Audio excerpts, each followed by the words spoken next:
Hello friends, welcome to three born talkies. आज जो movie के बारे में मैं बताने जा रही हूँ वो एक कोरियन लव स्टोरी है जिसका नाम है never forget I love you. तो चलिए आज की नई मूवी के सफर पर।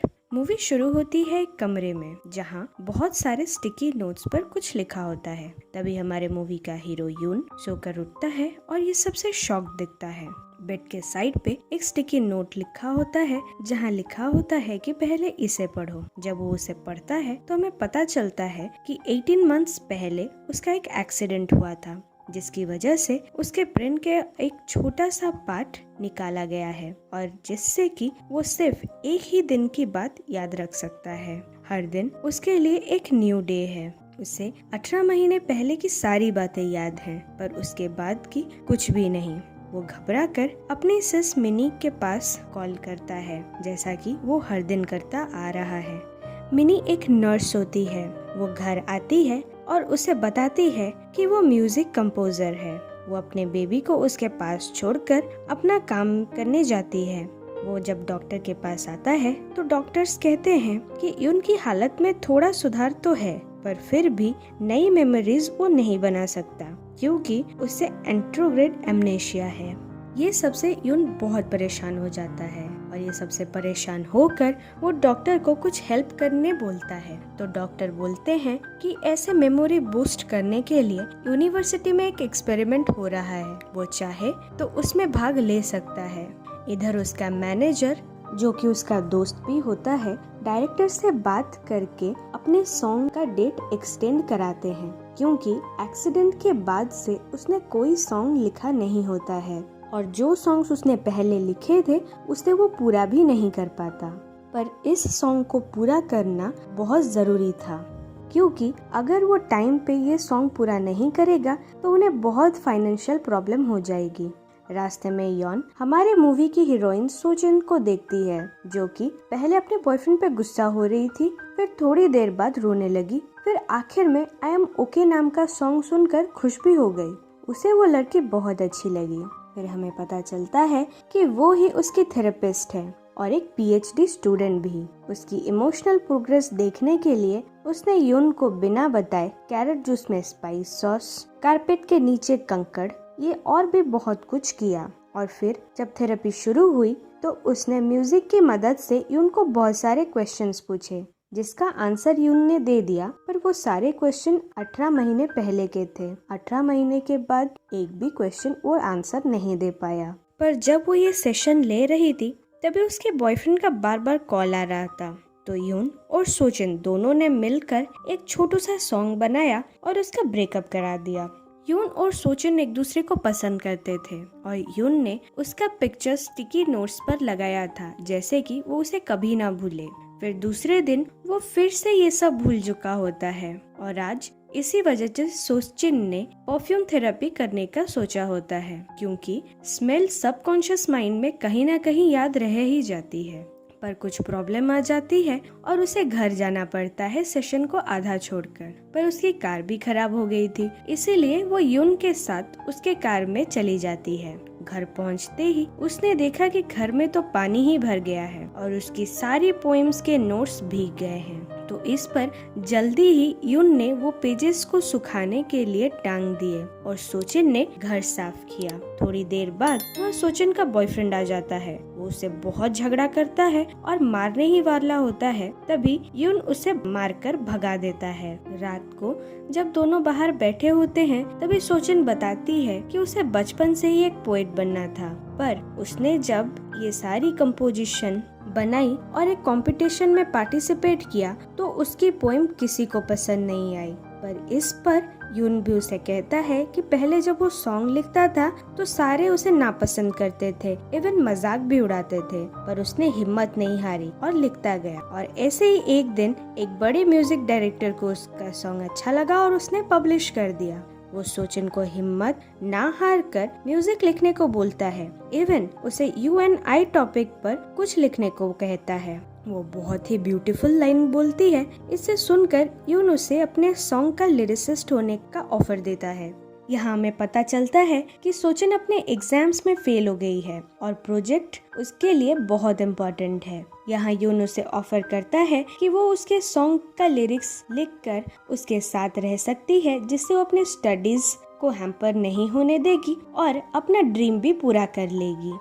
फिर हम देखते हैं कि थोड़ी ही देर में वहाँ बारिश हो जाती है और दोनों भीग जाते हैं। फिर दोनों क्लोज आ जाते हैं, जिस पर सोचिन उसे रोक लेती है और कहती है कि मैं तुम्हारी थेरेपिस्ट हूँ और ये सब हमें शोभा नहीं देती और ये सब हम सही भी नहीं कर रहे। पर प्यार दोनों एक दूसरे से तो करते ही थे, इसीलिए दोनों ये सब ना करके बहुत सारी पिक्स क्लिक करते हैं और यून उन दोनों की पिक उठाकर एक फ्रेम बनाता है और अपने बेड साइड पर हमेशा रख देता है। उसमें लिखा होता है you are mine. Next day वो यून का सॉन्ग लिखने आती है, पर उसे ऐसे बैठकर सॉन्ग नहीं लिखना आता, तो वो पहले ड्रिंक करती है और कुछ लाइंस लिखती है, फिर थोड़ा काम करती है, फिर थोड़ी लाइंस लिखती है। ऐसे ही करते करते वो बहुत सारी लाइंस लिख देती है और पूरी सॉन्ग कंप्लीट हो जाती है। रात तक वो पूरी ड्रंक भी हो चुकी होती है। यून फिर उसे सॉन्ग रिकॉर्ड करने के लिए बुलाता है, जहाँ सॉन्ग रिकॉर्ड करते करते वो दोनों किस करते हैं और बहुत क्लोज आ जाते हैं। यून ने इस गाने की छोटी सी रिकॉर्डिंग सुजन के फेवरेट पोइट को भी सेंड कर दी। सुबह यून की बहन सुजन को घर जाते हुए देख लेती है और इधर यून अपने फर्दर ट्रीटमेंट के लिए हॉस्पिटल आता है। डॉक्टर्स यहाँ उसकी प्रोग्रेस के बारे में उसे बताते हैं। उसकी ब्रेन्स मेमोरीज तो क्रिएट नहीं कर सकती, पर हाँ इमोशंस बिल्डअप कर सकती हैं। पर यून उन्हें पूछता है एक न्यू ट्रीटमेंट के बारे में, जो कि ब्रेन में कुछ इलेक्ट्रॉन्स डालते हैं जिससे मेमोरी बूस्ट हो जाती है, पर डॉक्टर्स उसे मना कर देते हैं। इधर सुजन अपनी प्रोफेसर को यून के प्रोग्रेस के बारे में बता ही रही होती है, तो उसके प्रोफेसर को थोड़ा शक होता है। वो उसे पूछते हैं क्या तुम उसके करीब हो, तो वो मना करती है और प्रोफेसर ये चेक करने के लिए इस बार का सेशन उसे लाइव करने को कहती हैं। अब हम देखते हैं कि यून की बहन मिनी यून को लव में नहीं पढ़ने को कहती है, क्योंकि पहले से ही उसकी लाइफ में बहुत प्रॉब्लम्स है। दूसरे दिन हमें पता चलता है वो रिकॉर्डेड सॉन्ग बहुत ही बड़ी हिट हो गई है, पर इधर यून की बहन मिनी जो सोचिन से मिलती है और उससे किस वाले वीडियो दिखाती है, वो उससे यून से दूर रहने को कहती है और घर से सारी सुजन की मेमोरीज, स्टिकी नोट्स सब छुपा देती है, जिससे कि यून सुजन को अगले दिन तक बिल्कुल भूल जाए। पर सुजन उसे मना करती है। वो उसे दिलासा देती है कि वो उसे बहुत प्यार करती है, पर मिनी ये सब नहीं सुनती और मिनी जो चाहती है वैसा ही होता है। अगले दिन यून सुजन को पूरा भूल चुका होता है, पर अपनी थेरेपी के लिए उस जगह जाता है जहाँ थेरेपी लाइव होने वाली होती है। इधर थेरेपी के लिए सुजन ने पहले से सारी चीजें रेडी करके रखी थी और यून भी अपने सारे टेस्ट पास कर लिए। फिर वो सुजन के थोड़े करीब आता है और उसका परफ्यूम स्मेल करता है, तो उससे पूछता है कि क्या हम कभी क्लोज थे, क्या तुम्हें म्यूजिक पसंद है, और वही सॉन्ग जो उन्होंने रिकॉर्ड किया था उसे गाने लगता है। इस पर सुजन अपना इमोशन कंट्रोल करती है और वहाँ से चली जाती है, पर इस पर उसके प्रोफेसर उसे नहीं डांटती, पर उसे सपोर्ट भी करती हैं। इधर यून भी बहुत ड्रंक होता है, रीजन तो नहीं पता, पर स्टिल बहुत ड्रंक हो जाता है। उसी स्टेट में अपना सॉन्ग रिकॉर्ड करने चला जाता है। जब वो घर आता है तो बेड के नीचे उसे सुजन और उसके एक साथ वाले बहुत सारे पिक्स मिलते हैं, पर उसे कुछ याद तो नहीं रहता। वो जब किसी से पूछता है इस बारे में तो उसे कोई कुछ नहीं बताता। उसकी सारी रिकॉर्डिंग्स उसकी बहन ने डिलीट कर दी थी, इसीलिए उसे और कुछ भी याद नहीं आता। फिर वो ये सारी पिक्स के बारे में अपनी सिस से पूछता है, तो वो उस बताती है कि तुम्हें तो उसका नाम तक याद नहीं, तुम उसके साथ बिताए गए मोमेंट्स भी तुम्हें याद नहीं है, तुम उसके साथ कैसे रहोगे, तुम दोनों एक साथ रहोगे तो एक दूसरे की लाइफ ही खराब करोगे और कुछ नहीं। वो सारे पिक्स और सारे स्टिकी नोट्स जो उसने छिपाए थे वो सारे यून को लौटा देती है। उसमें सुजन का लिखा एक लव लेटर भी होता है, जिसमें वो उसे अपने ड्रीम को पूरा करने के लिए थैंक्स और अपने प्यार का इजहार दोनों करती है। ये सब पढ़कर यून अपने कंसर्ट में जाता है जहाँ सूजन ऑडियंस में होती है और उसका सॉन्ग सुनकर रो रही होती है। कंसर्ट खत्म होने के बाद वो उसे पहचान नहीं पाता, पर उसकी स्मेल से उसे फील कर सकता है।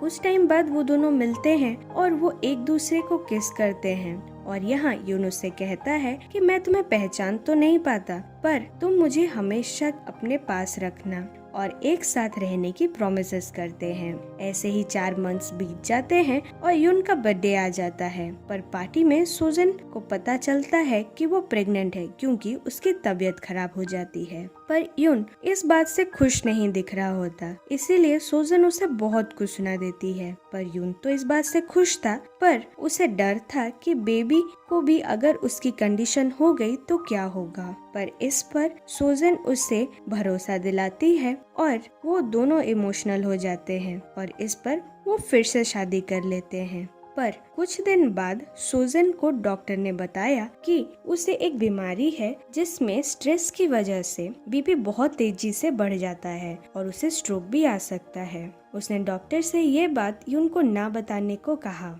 एक दिन वो यून के पास ही जा रही थी, तभी वो रास्ते में गिर जाती है। जब उसे हॉस्पिटल लाया जाता है तो उसकी कंडीशन बहुत ही सीरियस होती है।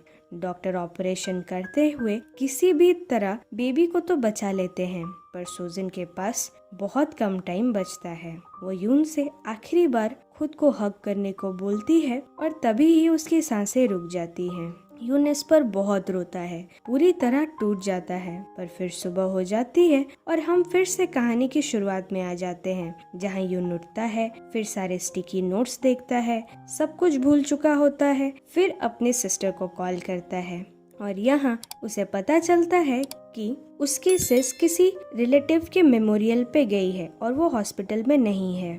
वो बेबी को संभाल नहीं पा रहा होता और इसीलिए वो उसे कॉल करता है।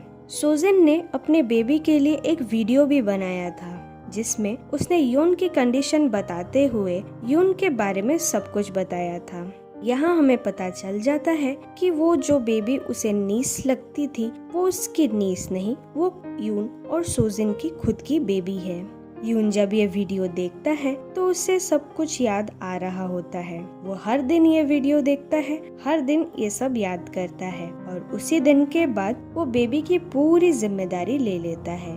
उसे तकलीफ होती है, पर बेबी बड़े होने तक वो उसकी पूरी जिम्मेदारी लेता है और यहीं हमारी मूवी खत्म होती है।